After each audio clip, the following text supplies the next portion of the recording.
ডিএতে মামলা এমন হয়েছে, এক রাহু আর এক কেতু ডিএর ওপরে ভর করে বসে রয়েছে। তাই মা কালীর কাছে যেতে চাইছিলাম পুজো দিতে।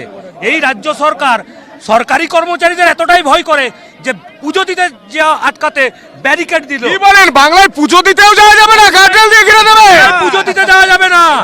এই মমতা ব্যানার্জির উপর এই মা কালীর কিন্তু অভিশাপটা এবার পড়বে।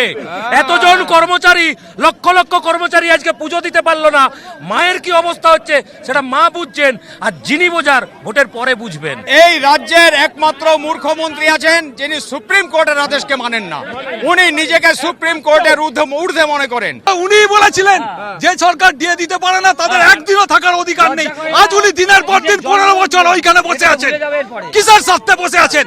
উনি উনার ভোটের জন্য উনি যা ইচ্ছা তাই করতে পারে। উনি সাধারণ মানুষের কথা চিন্তা কর্মচারীদের কুত্তাই মনে করেন উনি কুত্তাই মনে করেন।